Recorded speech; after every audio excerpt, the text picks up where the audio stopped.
이삭이 야곱을 축복하는 장면에서 오히려 에서가 와서 그 축복을 뺏긴 것으로 인해서 애통해하는 본문을 가지고 축복 기도에 대해서 함께 나누는 장면인데요.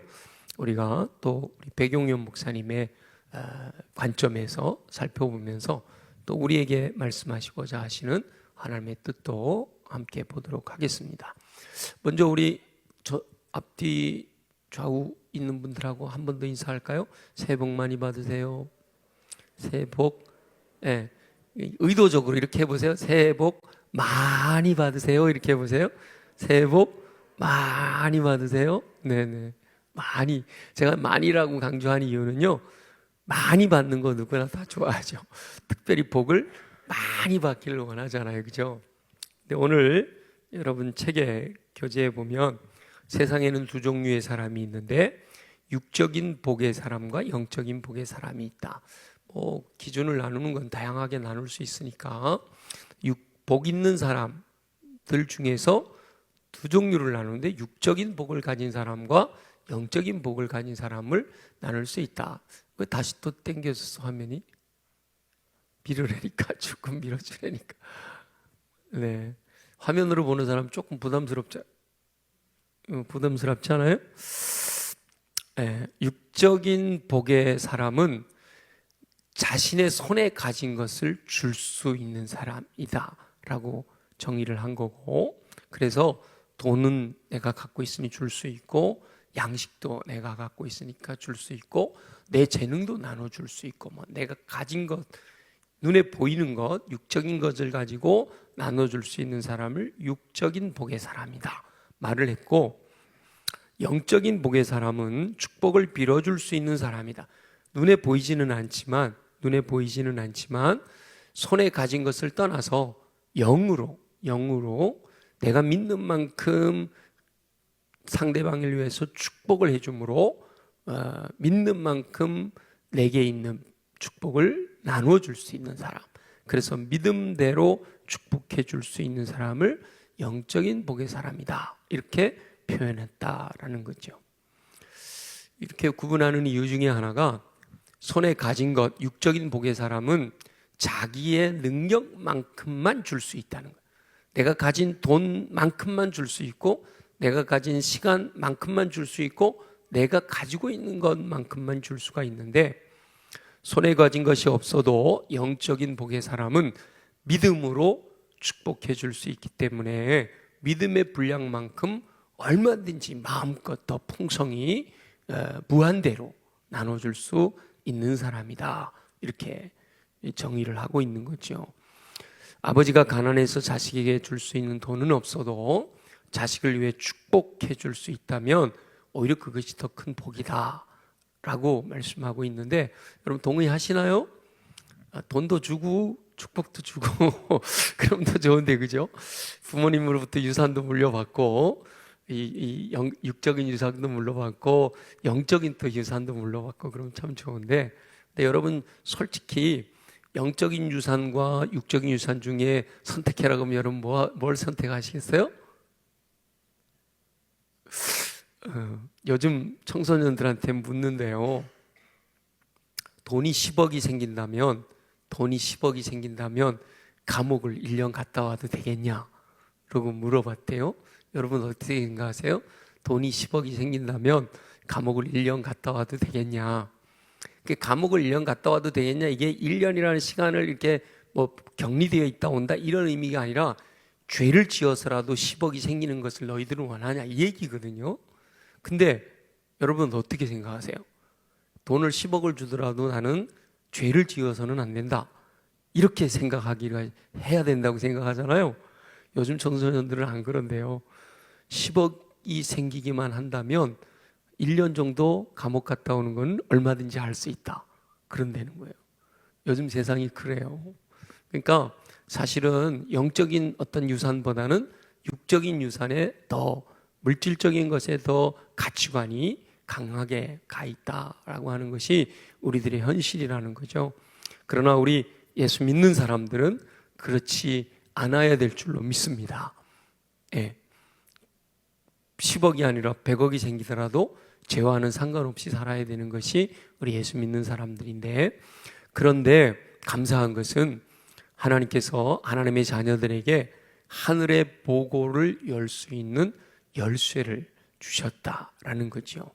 하늘의 창고 열쇠를 가진 사람들이기 때문에 우리는 지금 내 눈에 보여진 것은 아무것도 없지만 하늘의 보물창고를 가지고 있잖아요. 그래서 하늘의 보고, 그 창고 열쇠를 마음껏 사용해야 된다. 그게 바로 뭐냐? 기도다라고 하는 거죠. 마태복음 16장 19절 나와 있죠. 함께 읽어봅니다. 내가 천국 열쇠를 내게 주리니 내가 땅에서 무엇이든지 매면 하늘에서도 매일 것이요 내가 땅에서 무엇이든지 풀면 하늘에서도 풀리리라. 아멘. 이 천국 열쇠를 주셨단 말이에요. 그래서 기도하면 기도하는 대로 응답해 주시겠다, 약속해 주셨다는 거죠. 구약시대 사람들은 하나님께서 가장에게 제사장의 역할을 주셨어요. 축복의 힘을 부여해 주셨단 말이죠. 그래서 가장이 축복하면 그 축복이 그대로 흘러 내려가도록 역사하셨다는 거예요. 구약에 보면 그렇게 역사하셨단 말이에요.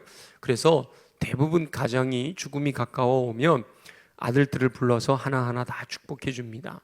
오늘은 이삭이 축복하는 내용이 나오지만 창세기에 보면 야곱의 축복도 나오고요, 모세의 축복도 나오고, 이 축복하는 내용들이 여러 군데 나오는데, 특별히 그 축복권은 장자를 통해서 이어져 내려가지요.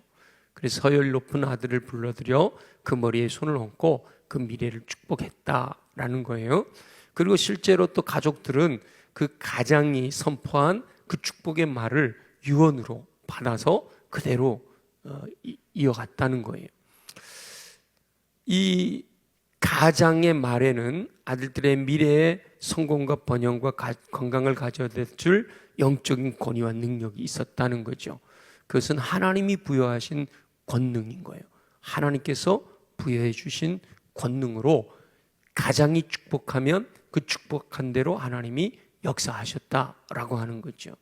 이삭의 두 아들인 야곱과 에서 이야기 우리 너무나도 잘 알고 있기 때문에 오늘의 이야기 속에서 한번 하나님의 뜻과 계획, 하나님의 섭리가 뭔가를 깨달아 보는 거죠. 야곱이 아버지 이삭을 속이고 축복권을 가로챘다라는 거죠.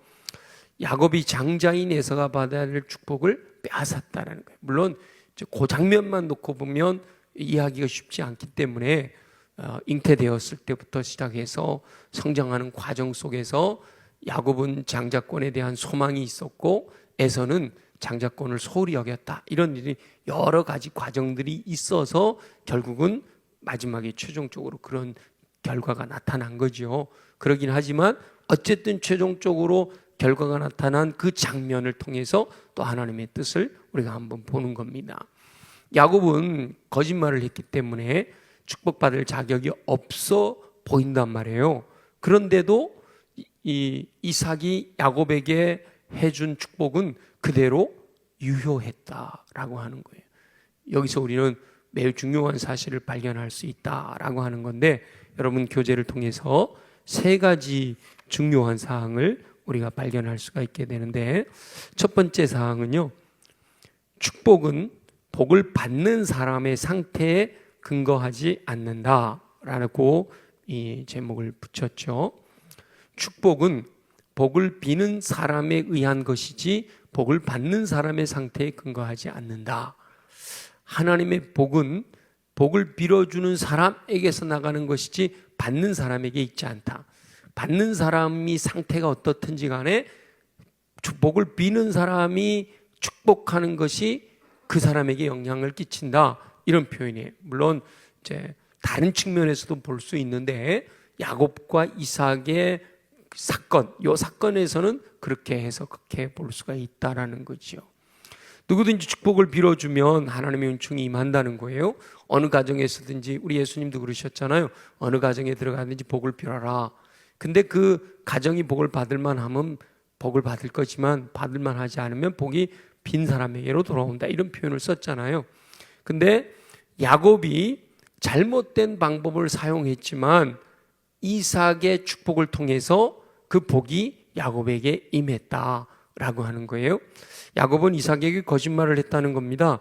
창세기 27장 19절에 보면 제가 맏아들 에서 맞습니다 이렇게 표현하고, 27장 20절에 보면 여호와께서 나로 순조롭게 만나게 하셨어요. 엄마가 양 잡아갖고 요리해 줬는데 하나님께서 순조롭게 만나게 하셨다고 거짓말 쳤단 말이죠. 그리고 네가 네 아들 에서 맞냐? 그러니까 맞습니다 이렇게까지 거짓말을 했단 말이에요. 우리가 사실은 이 장면만 놓고 보면 이해가 잘 안 되는 내용이에요. 우리 아나니아와 삽비라가 하나님 앞에서 성령님을 속이는 죄로 베드로 앞에서 거짓말을 했다가 그 자리에서 즉사했잖아요. 그죠?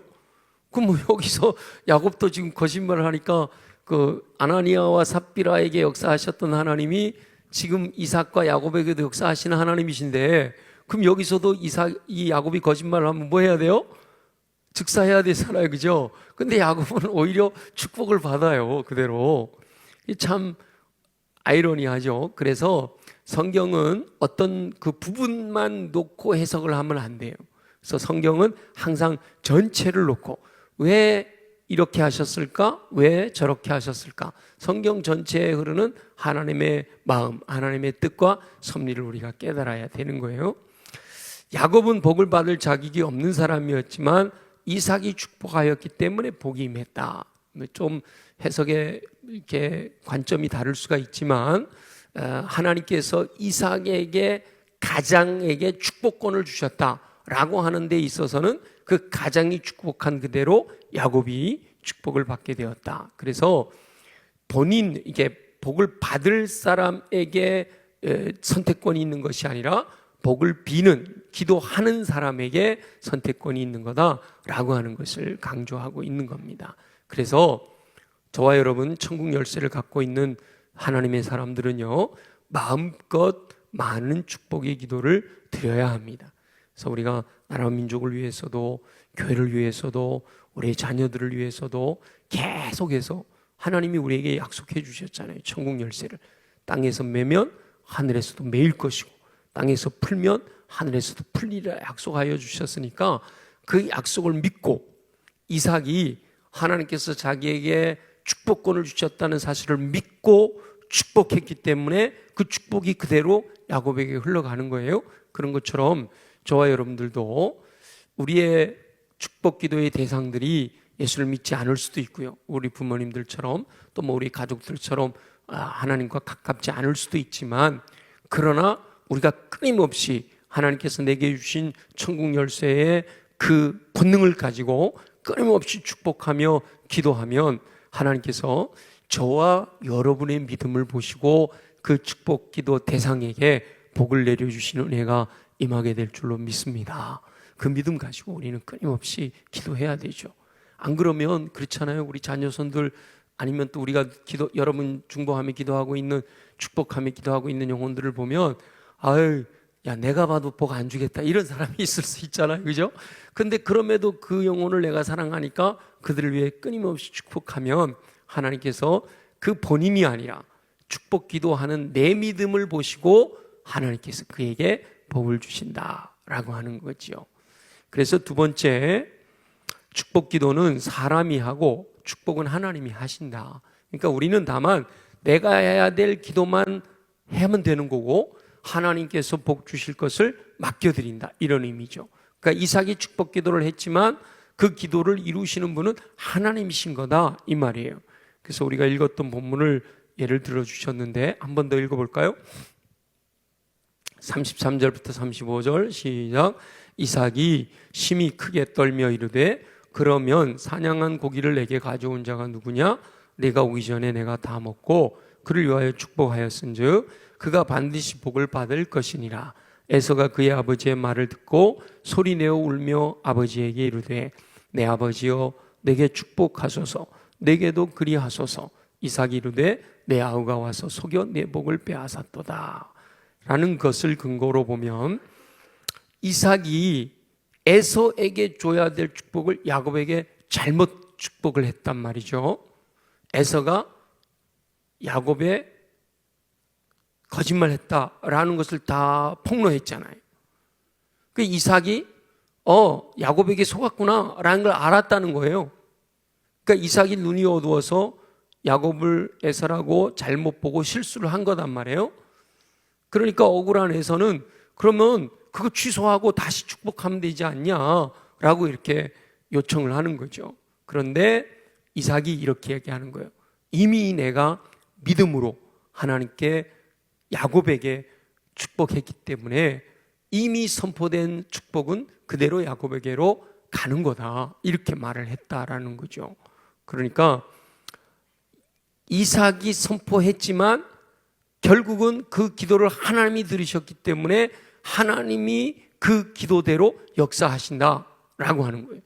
그렇다고 다른 사건 속에서도 그렇게 하시느냐, 그건 아니에요. 이거는 에서와 야곱과 이삭과 이 가족을 향한 특별한 하나님의 계획 속에 있었던 거죠. 이제 조금 이따가 한 번 더 얘기할 테지만 이미 태중에서부터 야곱을 향한 하나님의 계획이 있으셨던 거예요. 그리고 성장하는 가운데 야곱이 믿음으로 장자권을, 방법은 잘못됐지만 그 믿음은, 사모하는 믿음은 하나님이 기뻐 받으셨던 거죠. 그래서 야곱이 믿음의 사람이 되는 거예요. 그래서 하나님이 이삭을 통해 축복되어진 그 내용을 취소하지 않으시고 그대로 하나님이 야곱에게 복을 주셨다라는 거죠. 어찌 보면 이삭이 실수를 한 것 같지만 여호와 하나님께서는 그 실수를 통해서도 일하시는 분이시다라는 것을 우리에게 말씀하고 있습니다. 그러니까 저와 여러분들이요, 축복기도 하는데 내가 잘못하고 내가 엉뚱한 사람 축복하면 어떡하지? 이런 거 염려할 필요가 하나도 없어요. 하나님 주신 축복권을 가지고 마음껏 축복하면 하나님의 뜻 가운데, 하나님의 섭리 가운데 하나님의 뜻이 이루어지는 은혜가 임하게 될 줄로 믿습니다. 그래서 결론이 축복은 하나님이 주시는 거다, 이렇게 결론을 내리고 있는 거죠. 그러니까 이 사건 속에서 사실은 이삭이 실수한 것도 있고 야곱이 거짓말을 하면서 욕심을 부리는 것도 있지만 결국은 전적인 여호와 하나님의 섭리가 이루어지는 거다라고 말씀하고 있는 거예요. 축복은 전적인 여호와 하나님의 계획 가운데 주시는 은총이다라고 하는 거죠. 리브가가 임신했을 때 태중에서 아이들이 싸우니까 이거 어떻게 된 건가 하나님께 기도하였더니 하나님께서 창세기 25장 23절에 이렇게 말씀해 주시잖아요. 다 같이 한번 읽어볼게요. 창세기 25장 23절 다 같이 시작. 여호와께서 그에게 이르시되 두 국민이 내 태중에 있구나. 두 민족이 내 복중에서부터 나누이리라. 이 족속이 저 족속보다 강하겠고 큰 자가 어린 자를 섬기리라 하셨더라. 아멘. 사실은 요 장면을 우리가 요 구절을 묵상하면서 요즘 우리 에베소서 다시 1월 1일부터 시작이 됐는데 에베소서 묵상하다가 딱 걸린 구절 혹시 없으세요? 창세전부터 택하시고 예정하셨다라는 구절이 나오잖아요. 그러니까 하나님 다 예정하셨으면 내가 열심을 할 게 뭐 있어, 예정하신 대로 되는 거지. 이것은 하나님께서 하나님의 뜻에 대해서 창세기 1장부터 요한계시록 22장까지 성경 66권을 통해서 하나님의 뜻을 섭리하고 계시해 주셨는데요. 그 하나님의 말씀 속에 예정에 대한 말씀도 있고 선택에 대한 말씀도 있고, 그러니까 에베소서처럼 태초부터 택하셨고 예정하신 가운데 하나님이 행하시는 일이라는 것을 말씀하신 경우도 있고, 주 예수를 믿으라 그러면 너와 내 집이 구원을 얻으리라, 네가 선택해야 된다 라고 하는 걸 말씀하신 구절도 있고 다 나와요, 성경에. 그래서 예정에 관한 것만을 강조하는 교단이 장로교회고, 선택하는 것만을 또 강조, 이쪽을 100%는 아닙니다만은 많이 강조하는 쪽이 감리교거든요. 그래서 장로교와 감리교가 있어요. 우리 성결교는 어디냐? 가운데입니다. 가운데. 전적인 하나님의 예정도 인정하면서 그러나 하나님의 그 역사 속에 나의 반응, 나의 응답이 있어야만 된다. 이렇게 말씀하시는 거예요. 그래서 저도 그걸 가지고 고민을 많이 했는데 저는 이렇게 해석을 했어요. 여러분 기억나실는지 모르겠는데 닫혀진 과거와 열려진 미래다. 저는 이렇게 해석을 하잖아요. 그래서 지나간 과거에 대해서는 하나님의 예정으로 믿으라는 거예요. 믿음으로 고백한다는 거예요. 믿음으로 고백한다는 거죠. 항상 성경에 보면 예정에 대한 얘기들이 나올 때 보면 많은 경우가 하나님이 나를 모태로부터 택하셨다. 이미 하나님을 믿고 그 은총 안에 거하는 사람이 나중에 고백을 그렇게 하는 거예요. 그래서 지나간 사건에 대해서는 하나님이 나를 택하셨다. 하나님의 예정하심 가운데 내가 오늘이 있게 되었다라는 믿음을 고백해라라는 거예요. 왜냐하면 과거는요 바꿀 수가 없잖아요. 지금 여러분이 결혼한 남편이 있고 아내가 있는데 과거로 돌아간다고 바꿔지는 거 아니잖아요. 그러면 하나님이 이 아내를 이 남편을 내게 주신 배필이다라고 믿으라는 거죠. 하나님이 택해 주셨다라고 믿으라는 거예요. 믿음의 영역이다라는 거예요. 그런데 미래는 얼마든지 열려 있잖아요. 미래는 오늘 내가 무엇을 선택하느냐에 따라서 달라지는 거예요. 미래가. 그래서 미래도 이미 다 결정되어 있다 이렇게 하면 내가 할 수 있는 의지가 하나도 없어요. 근데 하나님은 내게 의지를 주셨잖아요.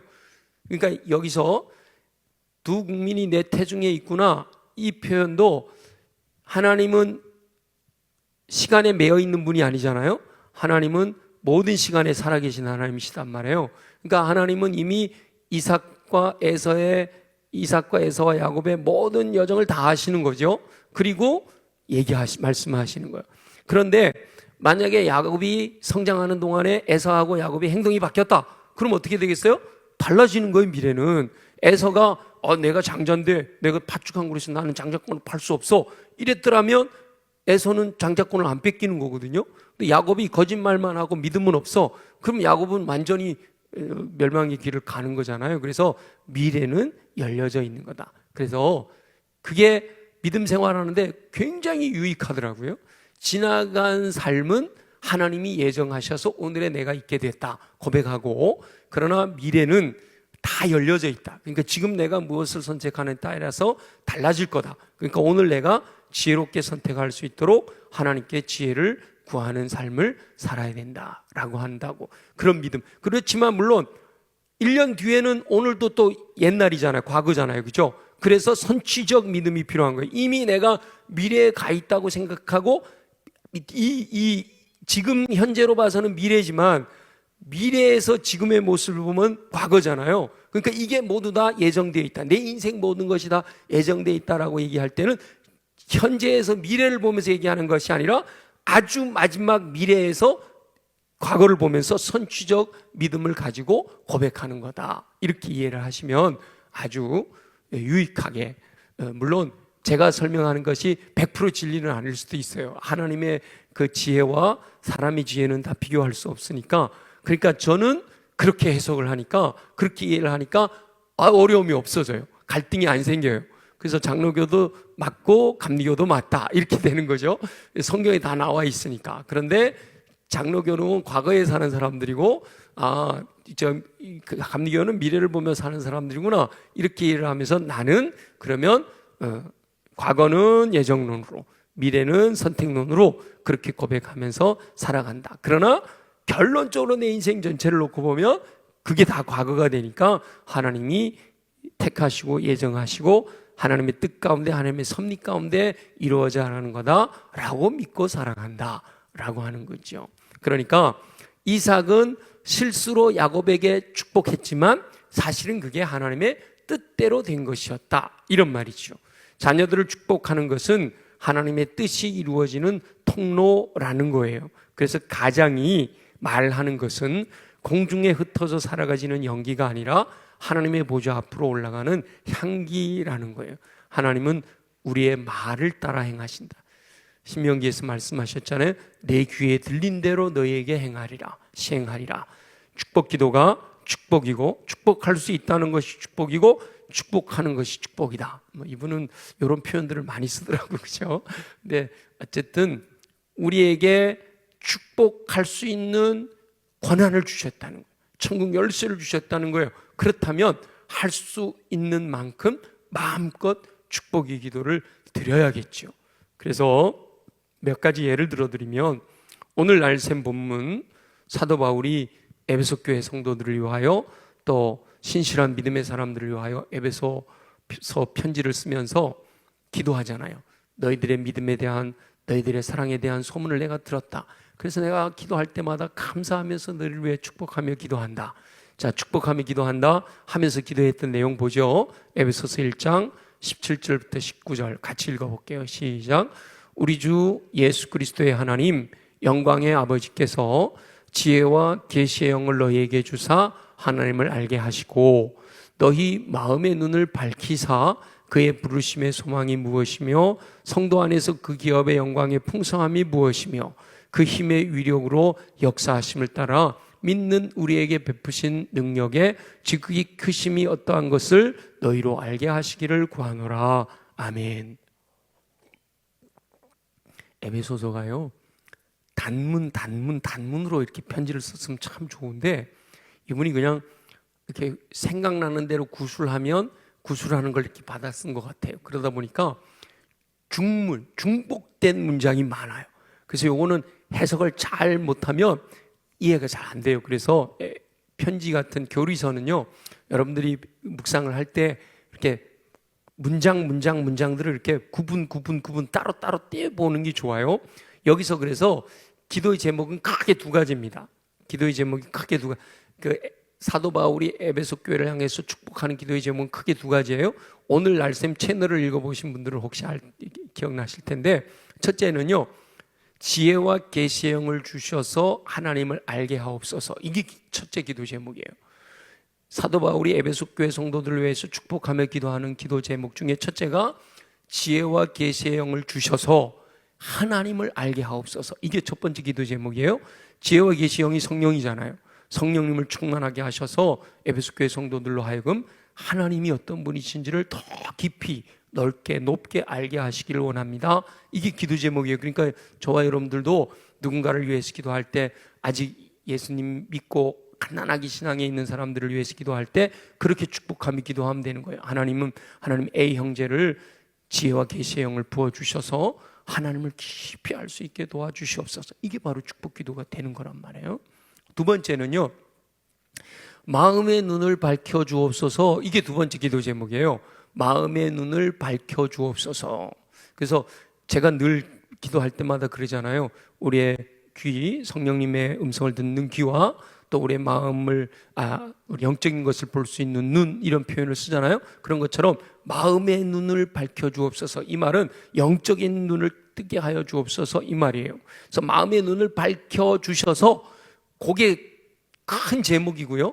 마음의 눈을 밝혀주시옵소서. 왜 그렇게 마음의 눈을 밝혀주면 어떤 효과가 있느냐? 그 밑으로 세 개 기도 제목이, 소제목이 세 개가 나와요. 첫째는 부르심의 소망을 알게 하여 주옵소서예요.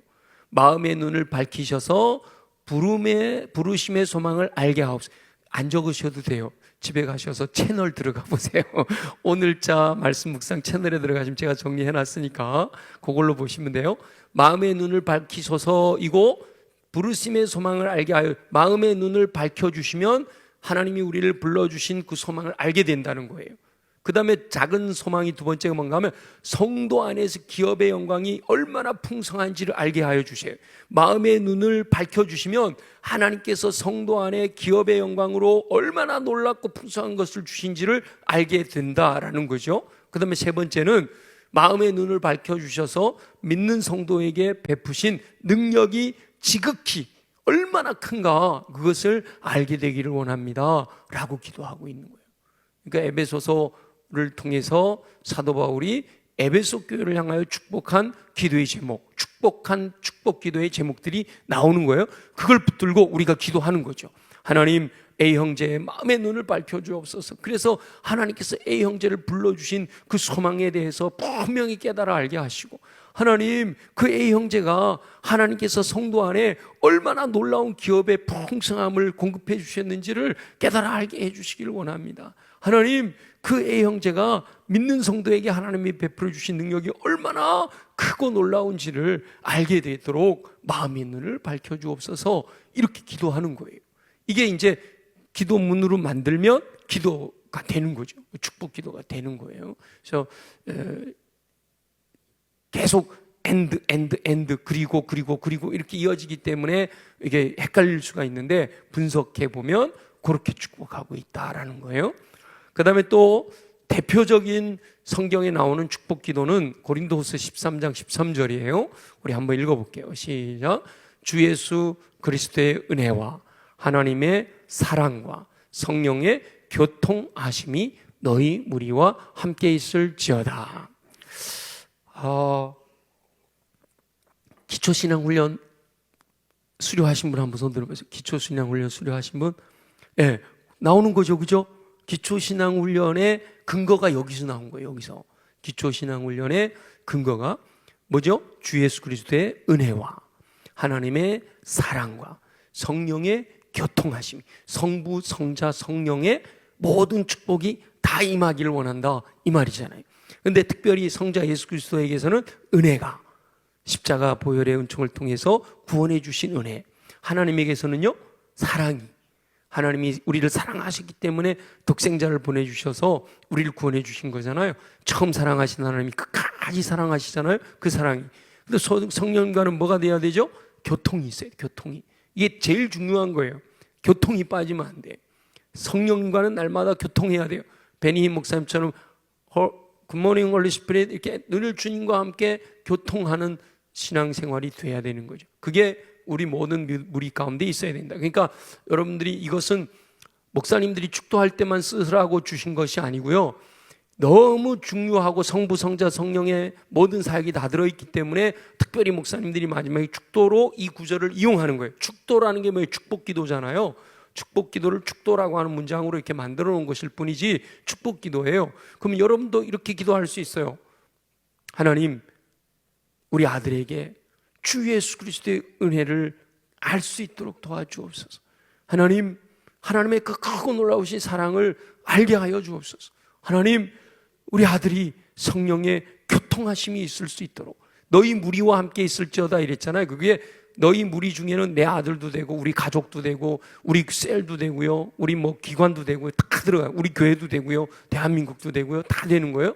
이거를 특별히 이제 목사님들이 할 때 주 예수 그리스도의 십자가 보혈의 은혜와 이렇게 은혜에다가 여러 가지 미사여구를 붙이는 거죠. 사랑에다가 여러 가지 미사여구를 붙이는 거고, 저 같은 경우는 우리 주 예수 그리스도의 은혜는 그대로 가고 하나님의 극진하신 사랑이라고 그러고, 성령님에 대해서는 교통 하나만 가지고는 안 하고 감화, 감동, 내주, 교통, 충만하심까지를 축복하고 있는 거죠. 그러니까 얼마든지 여러분도 이 성경 구절을 가지고 그 말씀을 그대로 가지고 A라는 사람, 우리가 축복해야 될 대상을 향해서 축복하며 기도할 수가 있다는 거예요. 그게 바로 저와 여러분에게 주어져 있는 천국 열쇠라는 거예요. 얼마든지 해도 돼요. 이 구절 목사님들만 쓰라고 주신 거 절대로 아니에요. 그냥 편의상 가장 중요하기 때문에 마지막 예배드리면서 축복 기도를 하는 것일 뿐이지, 이 구절은 누구든지 사용해도 괜찮은 구절이다라는 거예요. 다만 여러분, 제가 축도하겠습니다 이러면 안 돼요. 축도의 권한은 안수받은 목회자에게만 주어져 있잖아요. 우리 전도사님들도 축도 못하잖아요.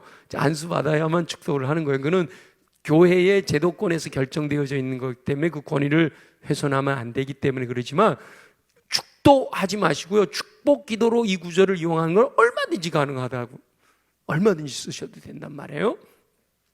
그 다음에 대표적으로 또 구약의 축복 기도가 있어요. 민수기 6장 24절에서 26절까지는 구약의 축복 기도인데 우리 한번 먼저 읽어볼게요. 시작. 여호와는 내게 복을 주시고 너를 지키시기를 원하며, 여호와는 그의 얼굴을 내게 비추사 은혜 베푸시기를 원하며, 여호와는 그 얼굴을 내게로 향하여 드사 평강 주시기를 원하노라 할지니라 하라. 이렇게 바로 23, 22절에 보면 하나님께서 모세에게 명령하시는 것이에요.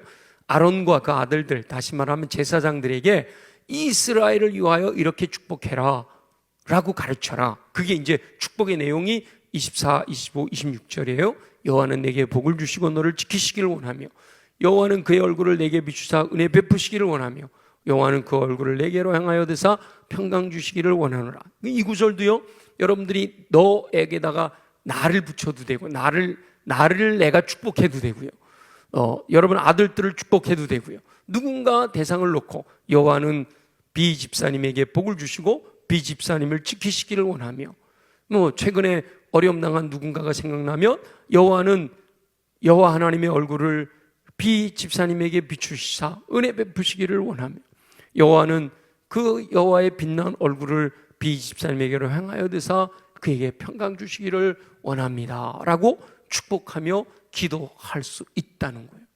지금 저와 여러분들이 왕같은 제사장이라고 불리잖아요.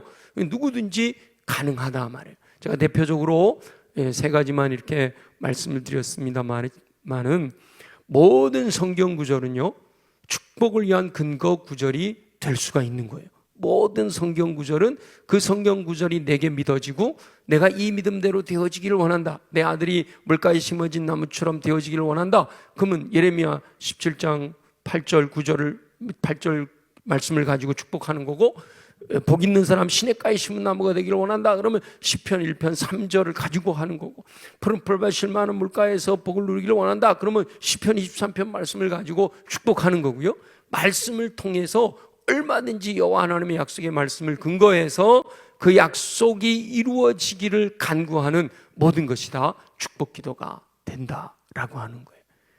그러자면 말씀을 많이 알아야 되겠죠. 말씀을 통해서 여호와 하나님의 약속의 말씀을 많이 알고 그 약속에 근거해서 복 주시기를. 그래서 중요한 것은 매일매일 묵상하는 것이 중요하고 매일매일 성경을 읽는 것이 중요한데, 그렇게 묵상하고 읽으면서 내 마음에 확 와닿는 그 말씀들을 붙들고 나를 위해 축복하며 기도하고, 가족을 위해 축복하며 기도하고, 내 마음에 떠오르는 사람을 위해 축복하며 기도하고 할 수가 있는 거예요. 그래서 그 약속에 근거해서 복 주시기를 위해 사랑하는 이들을 위해서 축복 기도를 많이 드리는, 천국 열쇠 주셨잖아요. 묻어두지 말란 말이죠. 달란트를 주셨잖아요. 땅에 묻어두는 것은 책망받을 일이에요. 창고 열쇠를 주셨는데 그 창고에서 많은 것을 가져다가 얼마든지 베풀고 나눠줄 수 있는데 그걸 그냥 주머니에다가 넣어놓고 안 쓰면은 책망들을 일이란 말이죠. 그래서 그 천국 열쇠를 가지고 마음껏 하늘의 보고, 하늘의 창고에 보화들을 가져다가 그 하늘의 보고 통로 전부 성경 속에 들어있는 구절들이란 말이에요. 그걸 가지고 마음껏 여러분이 사랑하는 영혼들을 위해서 축복하며 기도하는 삶을 살 수 있게 되기를. 그래서 저와 여러분 주변에 있는 모든 사람들이 하나님께서 복 주시는 축복된 삶을 살아가게 되기를 예수님의 이름으로 축원합니다.